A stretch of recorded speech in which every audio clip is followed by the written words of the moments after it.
Student, today I am going to start our social study class.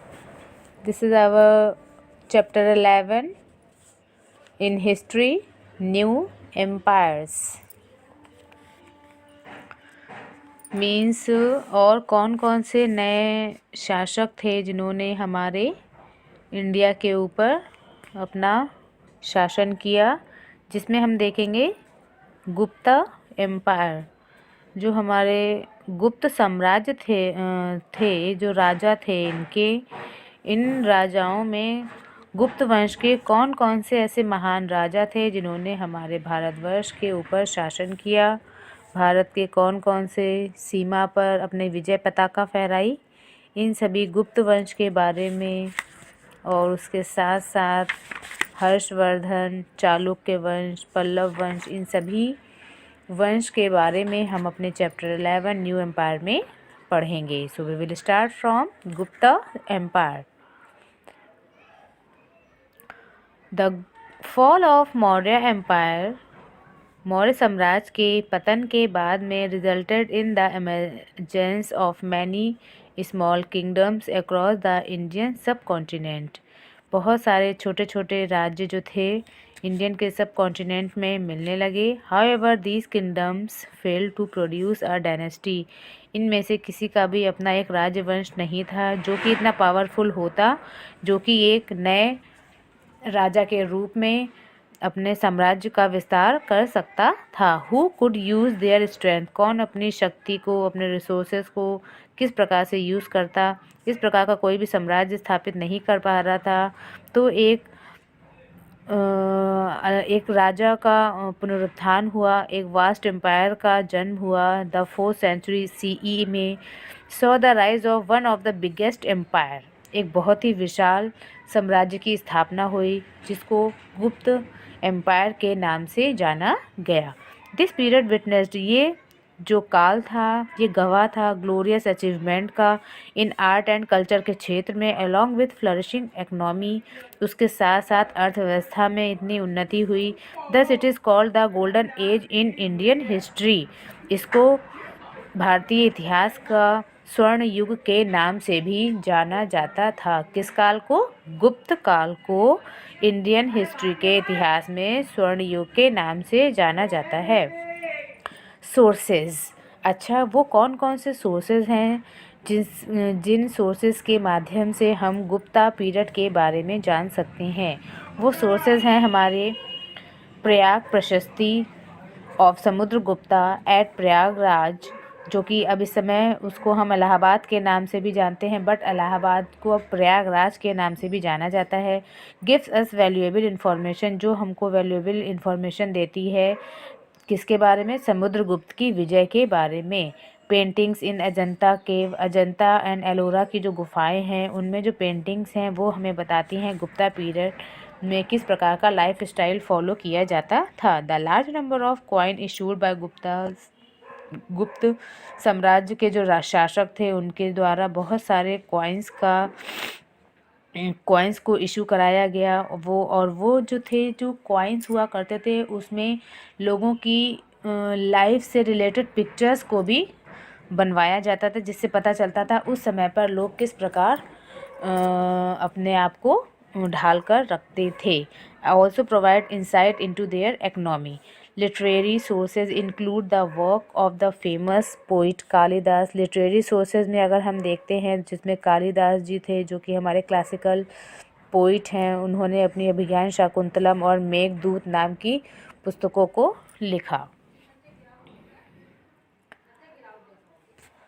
Account of foreign travellers, अगर हम foreign travellers की ओर देखते हैं तो जो फाहियान थे जो कि एक चीनी यात्री थे, उन्होंने भी हमको बहुत सारी इन्फॉर्मेशन दी हैं about the administration and working of the empire. के शासक के जितने भी काम थे, उनका प्रशासन किस प्रकार से चलता था, ये सभी जानकारी फाहियान के द्वारा भी प्राप्त की जा सकती हैं, जो कि एक चीनी यात्री था और जो हर्षवर्धन के समय में हमारे इंडिया में आया था। द वर्ड प्रशस्ति इज़ अ संस्कृत वर्ड, जो प्रशस्ति जो वर्ड है ये संस्कृत का वर्ड है जिसकी मीनिंग है प्रेज करना, मतलब तारीफ़ करना। इट इज़ एन यूलॉजी, ये एक यूलॉजी है, एक लाइफ लिटरेचर स्टाइल है राइटिंग का, किसी की तारीफ़ करने का। अश्वघोष कि बुद्ध चरित। अश्वघोष जो एक लेखक थे जिसने बुद्ध चरित लिखी थी, the famous biography of Buddha के लाइफ की जो बायोग्राफी है, is also an example of prashasti, ये भी प्रशस्ति का एक उदाहरण है। Chandragupta first at the beginning of the 4th century की अगर हम प्रारंभ में देखते हैं, Gupta establish a small kingdom, Gupta साम्राज्य ने इस छोटे से राज्य से, जो कि मगध में उसने अपना साम्राज्य स्थापित किया था, वहीं से गुप्त वंश का साम्राज्य स्थापित हुआ है चंद्रगुप्त प्रथम के द्वारा। The kingdom was probably founded by Shri गुप्त, इस वंश के जो संस्थापक थे वो श्री गुप्त थे। हु रूल, जिन्होंने 240 से 280 CE तक अपना शासन काल चलाया। Chandragupta first came to the throne और 320 CE में चंद्रगुप्त प्रथम ने अपने सिंहासन पर आसीन हुआ। ही मैरिड कुमार देवी, जिसने कुमार देवी नाम की लड़की से विवाह किया, जो कौन थी, एक राजकुमारी थी, लिच्छवी प्रजाति की, वैशाली की लिच्छवी प्रजाति की एक राजकुमारी थी। एंड रिसीव पाटलिपुत्र, और उनको पाटलिपुत्र जो कि एक कैपिटल सिटी थी मगध की, वो उनको दहेज के रूप में दिया गया था। किसको? चंद्रगुप्त प्रथम को, उनकी शादी में। This alliances greatly increased his power, इस अलायंसेस से उसकी शक्ति में बहुत ही ज़्यादा बढ़ोतरी हुई। Chandragupta extend his empire to Prayag, Chandragupta ने अपना साम्राज्य प्रयाग तक फैला लिया था। He was the first Gupta king to be referred as the Maharajadhiraja और the king of the king, वो एक पहला राजा था जिसको महाराजाधिराज की उपाधि से सम्मानित किया गया। महाराजाधिराज या राजाओं का राजा के नाम से भी उसको जाना जाता था। उसकी मृत्यु के बाद में 335 CE में उसका पुत्र, किसका पुत्र? चंद्रगुप्त प्रथम का पुत्र समुद्रगुप्त गद्दी पर आसीन हुआ। Samudragupta was one of the greatest conqueror in Indian history, भारतीय इतिहास में बहुत ही विशाल महान राजा हुआ Samudragupta. In his life time, उसने अपने जीवन में बहुत सारे स्टेट्स में युद्ध अटैक किया, और अटैक करने के बाद में वहाँ पर उसने विजय हासिल की। His rule extend from the Himalaya, उसका साम्राज्य हिमालय से रिवर नर्मदा तक फैला, और साउथ में वो ब्रह्मपुत्र, नर्मदा तक साउथ में, और ईस्ट में ब्रह्मपुत्र तक फैलाकर उसने अपना साम्राज्य विस्थापित किया। The eulogy of Samudragupta, Samudragupta की जो यूलॉजी है, यूलॉजी किसे कहते हैं? यूलॉजी ये होता है किसी की तारीफ में दी गई एक स्पीच या कोई भाषण, written by his court poet, जो इनका दरबारी कवि थे हरिसेन ने एक यूलॉजी प्रस्तुत की थी जिसमें समुद्रगुप्त की तारीफ उन्होंने बहुत ज़्यादा की थी। इस inscribed on an Ashoka pillar, Prayagraj का जो अशोका जो पिलर बना हुआ है उसमें उन्होंने लिखवाया था। This eulogy gives us detail of his conquest, इस यूलॉजी में हमको उसकी विजय के बारे में जानकारी हासिल होती है। Thank you student, we will meet in our next video. Bye bye students. And I am going to continue our chapter 11. I am going to start from page number 93, Samudragupta. Samudragupta was one of the greatest conqueror in Indian history. Samudragupta भारतीय इतिहास का बहुत ही महान विजेता था, जिसने अपने इतिहास में 20 किंगडम्स पर अपनी विजय पताका फहराई थी। हिज रूल एक्सटेंड फ्रॉम, उसने अपना साम्राज्य साउथ में हिमालय से लेकर साउथ में नर्मदा नदी तक, ईस्ट में ब्रह्मपुत्र तक फैला रखा था। The eulogy of Samudragupta written by his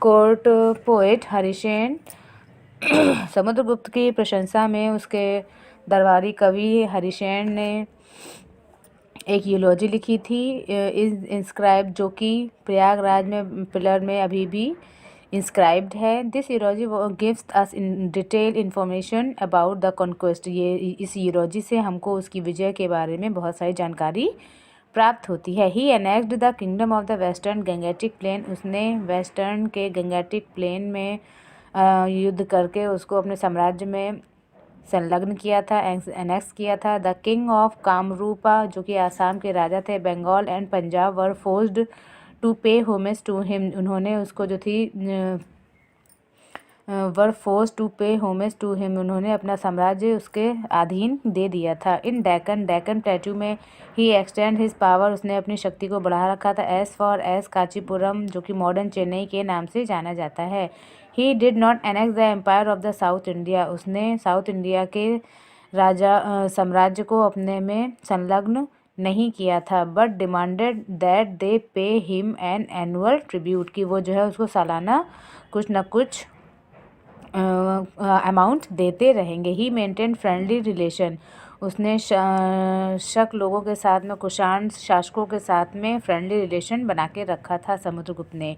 he subjugated the tribe living in the forest of central India में फॉरेस्ट में रहने वाली प्रजातियों के साथ में उसने बहुत ही प्रेम सद्भाव का व्यवहार किया था। समुद्रगुप्त को भारत के नेपोलियन के नाम से भी जाना जाता है। Samudragupta was not only a warrior but also a great pattern of art and literature का बहुत ही अनुयायी था। द इम्पोर्टेंट स्कॉलर, बहुत ही महान विद्वान जो कि उसके कोर्ट में उपस्थित थे वो थे Harisena, Vishwabandhu, Asanga. He was the poet and the musician himself, और समुद्रगुप्त तो स्वयं में एक बहुत ही अच्छा कवि और म्यूजिशियन था। कॉइन इशूड बाय हिम, जो कि उसने कॉइन इशू कराए थे, उसमें स्वयं वीणा बजाते हुए उसने अपनी चित्र को मुद्रित करवाया था। It is believe the Samudragupta perform the Ashvamedha yajna Samudragupta ने करवाया था to assert his political supremacy को दर्शाने के लिए। Though a worshipper of lord Shiva, वो लॉर्ड शिवा का पुजारी था। He was tolerant to other religion, Shiva के साथ साथ वो अदर धर्मों को भी मानने वाला था। He allowed Sri Lanka Buddhist king to build a monastery at Bodh Gaya, उसने श्रीलंका के बुद्धिस्ट राजा के साथ साथ बोध गया में भी बौद्ध धर्म का प्रचार किया। Samudragupta was succeeded by his son Ramgupta, Samudragupta के बाद में उसका पुत्र रामगुप्त गद्दी पर आसीन हुआ। He was captured by the Shaka satraps, his brother Chandragupta second defeated the Shaka, Chandragupta second ने शक साम्राज्य को पराजित किया and came to the throne, और 375 CE पर सिंहासन पर आसीन हुआ। Chandragupta second reign can be regarded as the zenith of Gupta power, Chandragupta second का जो साम्राज्य था उस समय पर पावर एंड प्रॉस्पेरिटी के क्षेत्र में गुप्ता साम्राज्य चरम सीमा पर था। Chandragupta second took the title of Vikramaditya, Chandragupta second को विक्रमादित्य की उपाधि दी गई। हिज फर्स्ट कैंपेन, उसका जो प्रथम अभियान था, led to the conquest of western India में उसने विजय हासिल की। वहाँ पर उसने मालवा, गुजरात और सौराष्ट्र पर विजय हासिल की। Which mean that the trade carried, जिसका मीन ये था कि वहाँ पर उसने अपना व्यापार स्थापित किया। Carried out the port of Bharuch से लेकर कैम्बे एंड सुपारा तक उसने गुप्ता साम्राज्य फैला रखा था। He also conquered the Bengal Vanga chiefdom, उसने बंगाल में भी अपना मुखिया बना रखा था। His extended his control from west coast to east coast, उसने वेस्ट कोस्ट से ईस्ट कोस्ट तक अपना साम्राज्य फैला रखा था। He establish a second trading capital at Ujjain, उसने उज्जैन को अपनी कैपिटल बनाया, ट्रेडिंग कैपिटल, व्यापारिक कैपिटल बनाया। He also establish trade relation with Rome and Egypt, के साथ में उसने व्यापारिक संबंध बना के रखे। He issued a large number of gold coin, उसने बहुत सारे गोल्ड कॉइन इशू कराए। The purity of the metal indicate prosperity of his empire, उसकी जो मेटल की प्योरिटी है ये हमें बताती है कि वो साम्राज्य था कितना संपन्न था। Despite many war his rain is remembered for achievement in literature, उसके साथ साथ उसका शासन काल में बहुत सारे अचीवमेंट हुए in the field of literature, culture, art and science. The synthesis of the sacred and sensual element gave Gupta, कई आर्ट एंड लिटरेचर के जो डिफरेंट अलग अलग फ्लेवर्स हैं वो उसके समय में देखने को मिलते हैं। The panel at the Dashavatara temple, जो कि देवगढ़ में स्थित है, are the one of the best example of Gupta की आर्ट का एक अद्भुत उदाहरण है। The Gupta also supported Buddhist and Jain culture, Gupta ने बुद्ध और जैन संस्कृति को अपनाया। Much of these were recorded by the Chinese scholar, जो कि Chinese scholar and traveller Fahien के द्वारा बताया जाता है, who visited Gupta empire during the Chandragupta second.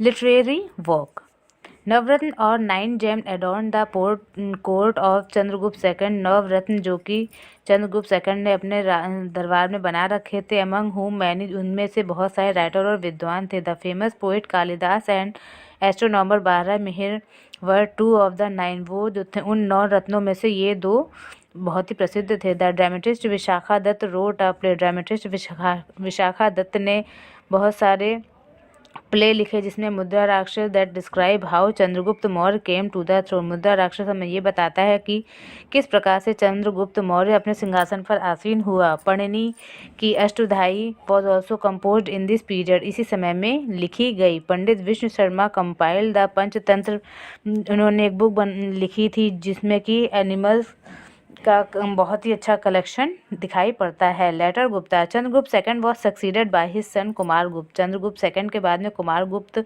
उसका पुत्र गद्दी पर बैठा। And he in turn by his son Skanda Gupta, और उसके बाद में उसका पुत्र, किसका काम, कुमार गुप्त का पुत्र स्कंद गुप्त गद्दी पर आसीन हुआ। In the middle of 5th century the central Asian tribe हंस इन्वेडेड द नॉर्थ वेस्ट में हंस का शासन इस प्रारंभ हुआ। द सक्सेसर ऑफ स्कंदगुप्त के बाद में could not defend their kingdom, उसके राज्य को हरा नहीं पाया। As each repeated invasion of the Huns को, और हन का साम्राज्य फिर से स्थापित होता गया और वो बहुत ही कमज़ोर होते चले गए। By 525 CE the mighty Gupta empire had fragmented into pieces. Gupta साम्राज्य था छोटे छोटे टुकड़ों में विभाजित हो गया। गुप्ता एडमिनिस्ट्रेशन, गुप्त साम्राज्य का जो प्रशासन था वो किस प्रकार का था। Gupta establish N efficient administrative system, उन्होंने बहुत ही अच्छी क्वालिटी का प्रशासन का अपना साम्राज्य स्थापित कर रखा था। Village was the basic unity of administration, गाँव में बहुत ही अच्छा प्रशासन था। लैंड रेवेन्यू के माध्यम से पूरी इनकम अर्जित की जाती थी। All the power of the state were in the hand of the, राजा के हाथ में हुआ करती थी। उसको महाराजा धीराज की उपाधि से सम्मानित किया गया था। He was assisted by the princess, उसके राजकुमार, मिनिस्टर और एडवाइज़र उसके दरबार में हुआ करते थे। The princes were appointed as the viceroy, princes को वायसराय अपॉइंट किया जाता था जो कि हर प्रांत में बनाए जाते थे। They took the title of a Uparika Maharaja, उनको उपरिका महाराज के नाम से जाना जाता था। The empire were divided into provinces, पूरे साम्राज्य को छोटे छोटे प्रोविंसेस, जिनको देश कहा जाता था, राष्ट्र या भुक्ति के नाम से जाना जाता था, डिवाइड कर देते थे। Each province had divided into a number of district, her province को छोटे छोटे डिस्ट्रिक्ट में डिवाइड किया जाता, जिसको प्रदेश या विशेष कहा जाता था। Each district has its own administration officer, हर डिस्ट्रिक्ट का अपना प्रशासनिक अधिकारी हुआ करता था। In officer in charge a district आयुक्त, ऑफिसर्स के इंचार्ज के लिए डिस्ट्रिक्ट में आयुक्त को नियुक्त किया जाता था, जिसको विश्वपति के नाम से भी जाना जाता था। And other provincial official Kumaramatya, और जितने भी प्रोविंशियल ऑफिसर थे उनको कुमार मात्या के नाम से जाना जाता था। Who were linked between the local administration and the centre, जो कि लोकल एंड सेंटर के बीच में एडमिनिस्ट्रेशन का कार्य को देखते थे। 1 person could hold many offices, एक पर्सन बहुत सारे ऑफिसर्स को होल्ड करके रखता था। For example Harisena was not only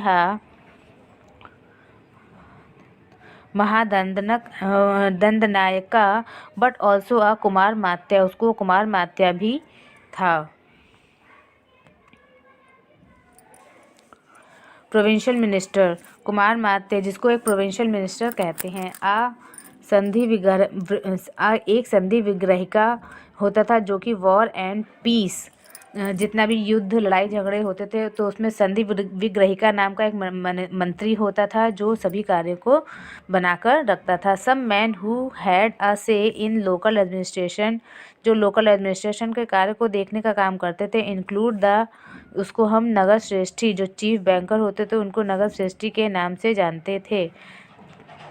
सार्थव, जो लीडर ऑफ मर्चेंट कारवानी, जो व्यापारी होते थे जो कारवा में रहकर एक जगह से दूसरी जगह व्यापार करते थे, उनको सार्थवाह के नाम से जानते थे। एंड द प्रथम कुलिका, जो चीफ क्राफ्टमैन से जितने भी एक्टिविटी जो काम होता था वो सभी पार्थामाकुलिका के द्वारा देखा जाता था। Each village was headed by a Gramika, हर विलेज में एक ग्रामिका होता था। He was seated by a village council, जो कि विलेज काउंसिल के द्वारा देखते थे। Nagarpati were in the charge of the town administration. Nagarpati town के एडमिनिस्ट्रेशन को देखने का काम करते थे। That's all from today. Thank you students.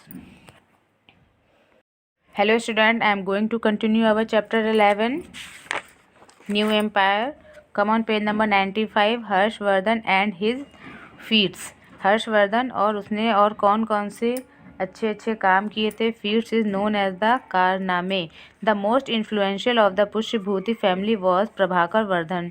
Pushyabhuti family का जो सब बहुत ही प्रभावशाली जो राजा था वो थे Prabhakar Vardhan. Who desire for conquest was eventually fulfilled by his सन। उसकी जितनी भी विजय थी वो उसके सन के द्वारा पूरी की गई थी, जिसका नाम था Harshavardhana. Generally known as Harsha, जिसको हर्ष के नाम से जाना जाता था। We learn about Gupta ruler from inscription. हम लोगों ने बहुत कुछ गुप्त साम्राज्य के बारे में इन सभी के अध्ययन से हमको पता चलता है, उनके सिक्कों से। इन केस ऑफ हर्षवर्धन के बारे में अगर हमको कोई भी जानकारी प्राप्त करनी है, हु बिगन, जिसने अपना साम्राज्य 606 से स्टार्ट किया था। Our main resources of information is a biography. Harshavardhana के बारे में जानकारी प्राप्त करने के लिए हमें उसकी जो बायोग्राफी है, हर्षचरिता, जो कि बाणभट्ट के द्वारा, जो कि हर्षवर्धन के दरबारी कवि थे बाणभट्ट, उन्होंने हर्षचरित नाम की पुस्तक लिखी थी। उसमें हम हर्षवर्धन के बारे में सभी जानकारी प्राप्त कर सकते हैं। इन एडिशन, इसके साथ साथ we can learn more about Harsha from a Chinese traveller. Chinese जो ट्रैवलर थे ह्वेन सॉन्ग, जो कि हर्षवर्धन के समय में इंडिया आया था। Hiuen Tsang wrote detail about Harshavardhana के प्रशासन के बारे में बहुत कुछ, उसके लाइफ स्टाइल और वहाँ के लोगों के बारे में बहुत कुछ ह्वेन सॉन्ग ने बताया था। Hiuen Tsang mention that Harsha was a, Hiuen Tsang ने बताया है कि हर्ष था बहुत ही एक पैट्रॉन और महायान बुद्धिज्म नाम का व्यक्ति था। But he also worshipped of lord Shiva. वो लॉर्ड शिवा और सन गॉड की भी पूजा करता था। Harshavardhana belong to the Pushyabhuti dynasty of Thanesar. Harshavardhana Pushyabhuti dynasty वंश का राजा था, जो कि थानेश्वर में निवास करता था। ही रूल टिल, उसने 606 से 647 CE तक प्रशासन किया। During 41 years Harshvardhan rule he establish a strong, उसने बहुत ही विशाल साम्राज्य स्थापित किया। विच एक्सटेंड फ्रॉम, जो कि पंजाब से लेकर कश्मीर तक, कश्मीर से नेपाल तक, इन द नॉर्थ में टू द रिवर नर्मदा में, साउथ में नर्मदा तक फैला हुआ था। Harsha rule from his capital, Harsha ने अपनी कैपिटल कन्नौज को बनाया था। Which was located is rich agriculture, प्रांत था वेस्टर्न गंगेटिक प्लेन में। Kannauj was important cultural centre as well, Kannauj था बहुत ही महत्वपूर्ण कल्चरल सेंटर था। हर्ष वॉज बहुत ही पॉपुलर राजा था। He travelled frequently all over his kingdom and was accessible to his subject. He patronise Buddhism, उसने बुद्धिज्म को सराहना की। बिल्ड सेवरल मोनेस्ट्रीज, उसने बहुत सारे मोनेस्ट्रीज बनाए, स्तूप बनाए। फाउंडेड सेवरल स्टेट्स, बहुत सारे स्टेट बनाए। ही ऑर्गेनाइज्ड फिफ्थ बुद्धिस्ट असेंबली, उसने फिफ्थ बुद्धिस्ट असेंबली कन्नौज में स्थापित की 643 तक। विच वॉज रिप्यूटेडली अटेंडेड बाय, जो कि 20 किंग्स के द्वारा और हज़ारों की तादाद में यात्रियों के द्वारा अटेंड की गई थी। Hiuen Tsang was a chief guest, और ह्वेन सॉन्ग उस असेंबली के चीफ गेस्ट थे। आफ्टर हर्ष की डेथ के बाद में north India was plunged into anarchy, north India में हर जगह एनार्की फैल गई थी। एनार्की कहते हैं अराजकता, लड़ाई झगड़ा और किसी भी अच्छे राजा का ना होने की वजह से नॉर्थ इंडिया में हर जगह अराजकता फैल गई थी। Harshavardhana was accomplished creative genius व्यक्ति था। He is said to have written 3 plays, उसने स्वयं 3 प्लेज लिखे थे, Ratnavali, Priyadarshika and Nagananda. Major dynasty of the south, the Chalukya. हर्षवर्धन के साम्राज्य के बाद में नॉर्थ में बहुत सारे किसी भी एक अच्छे वंश की स्थापना नहीं हो पा रही थी, लेकिन उसके बाद भी चालुक्य लोगों ने अपना राज्य स्थापित किया था। Chalukya ruled over large parties, Chalukya की बहुत सारी पार्टीज ने साउथ में एंड सेंट्रल इंडिया में अपना साम्राज्य स्थापित किया। 6वीं शताब्दी से लेकर 12th सेंचुरी तक। Their capital was north Karnataka, उनकी जो मेन कैपिटल थी वो नॉर्थ कर्नाटका की थी, जो कि इस समय एट वातापी, जो कि मॉडर्न में बादामी के नाम से जाना जाता है। Chalukya rose to prominence during the reign of the Pulakeshin second, who extend the empire up to Konkan, जिन्होंने कोंकण तक अपना एम्पायर फैलाया, कोंकण तक और गोवा एंड मालवा तक। ही halted the southward march of Harsha by defeating him on the bank of the river Narmada. He also defeated in Vishnu Kundali's. However, Pulketion was defeated by Pallav. Pulakeshin जो थे पल्लव के द्वारा पराजित हुए थे king Narasimha Varman. The Chalukya dynasty also saw some remarkable cultural. Chalukya dynasty में भी हम कुछ रिमार्केबल कल्चरल अचीवमेंट देख सकते हैं, particularly in the evolution of the architectural style में। Our sources of information for Pulakeshin second, prashasti composed by his court poet. Prashasti जो कि कोर्ट के द्वारा तैयार की गई थी वो कौन थे? रवि कीर्ति दरबारी कवि थे। At inscription at Aihole has recorded the achievement of Pulakeshin second. Aihole एक ये लेख है, इसमें पुलकेशन द्वितीय के अचीवमेंट के बारे में हम इस एहोल इंस्क्रिप्शंस में हम जानकारी प्राप्त कर सकते हैं। पल्लव चालुक्य वंश के बाद में पल्लव वंश का प्रादुर्भाव हुआ। एस्टैब्लिश देयर कैपिटल, जिसने अपनी कैपिटल कांचीपुरम को बनाया 4th सेंचुरी में। They dominated the north part of the Tamil region. उन्होंने तमिल नॉर्थ के तमिल रीजन तक अपना साम्राज्य स्थापित किया till the end of the 9th century तक। थ्रू आउट उनका जो प्रशासन था, they were constant conflict with the Chalukya in the north में चालुक्य का था, and Chola and Pandya south में रहा करते थे। The first important Pallava king जो था महेंद्र वर्मन 571 से 630 तक उनका साम्राज्य चला।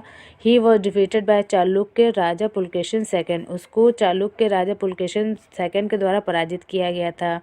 हिज सन, उसका बेटा नरसिंह वर्मन ने बदला लिया अपने फादर की पराजय का, एंड ऑल्सो कैप्चर्ड वातापी। उसने वातापी पर अटैक किया एंड कैपिटल बनाया चालुक्य को। The Pallava were great patron of Dravidian architecture. Pallava जो थे ड्रेविडियन आर्किटेक्चर के बहुत ही प्रशंसनीय थे। They constructed the beautiful shore temple. उन्होंने बहुत ही सुंदर शोर टेम्पल बनाया एंड रथ बनाया महाबलीपुरम में। They laid foundation of classical Dravidian architecture. Dravidian कहते हैं बेटा साउथ इंडियन स्टाइल, जिसमें टेम्पल के अंदर जो आर्किटेक्चर का जो वर्क होता है वो जो है दिखाई पड़ता है। The Pallava ruler also encourage Sanskrit. Pallava जो शासक थे उन्होंने संस्कृत के विद्वानों की बहुत ही प्रशंसा की, and growth of Tamil language की ग्रोथ हुई। The Pallava and Chalukya gradually gave way to new ruler. Pallava और चालुक्य राजाओं ने नए राजाओं को सराहना की। राष्ट्रकूट्स एंड चोल जो शासक थे उन्होंने उनको साम्राज्य प्रदान किया। Under the Pallava saints singing hymns in Tamil roam from place to place. वो एक जगह से दूसरी जगह घूमने लगे। डिस्कार्डिंग रिलीजियस रिचुअल्स, और रिलीजियस रिचुअल्स को मानने लगे। Some of the saints were follower of Vishnu. उनमें से कुछ साधु लोग विष्णु को मानने वाले थे, जिनको अलवर कहा जाता था। The saint who were follower of Shiva, जो शिव के उपासक थे उनको नयानार्स कहा जाता था। दीज एल्वर जो कि 12 इन नंबर थे, और नयनार जो थे नयनार्स 63 इन नंबर्स थे। स्टार्टिंग द भक्ति आंदोलन, भक्ति मूवमेंट जो था यहीं से प्रारंभ हुआ साउथ इंडिया में। Which was based on the devotion, जिसमें लोगों का बहुत डिवोशन था। लव टू द गॉड था। लेटर ऑन, इसके बाद में इट स्प्रेड, ये नॉर्थ इंडिया साउथ से नॉर्थ तक फैलता हुआ चला गया भक्ति आंदोलन। However by the end of the 8th century के अंत में बोथ नॉर्थ एंड साउथ जो थे इंडिया के विटनेस हुए a period of political chaos का। भक्ति आंदोलन के बाद में 9th शताब्दी में 9th सेंचुरी में पॉलिटिकल केओस फैलना शुरू हो गया। 8th सेंचुरी तक भक्ति आंदोलन चलता रहा, बट 9th सेंचुरी में पॉलिटिकल केओस के कारण, in the absence of any one dominant political power, क्योंकि उस समय पर किसी भी राजा की इतनी पावर नहीं थी जो अपने साम्राज्य को अच्छे से चला पाता। एक अच्छे कुशल शासक के ना होने पर समाज में नॉर्थ एंड साउथ में अराजकता ही अराजकता फैलती चली जा रही थी। In the Pallava south the Pallava and Chola emerge as a strong kingdom. Pallava और चालुक्य ने एक स्ट्रॉन्ग किंगडम तो बनाया, लेकिन उन दोनों ही राजाओं के बाद में उनका कोई ऐसा उत्तराधिकारी नहीं हुआ जो आगे अपने साम्राज्य को स्थापित कर सकता। That's all from today. Thank you students.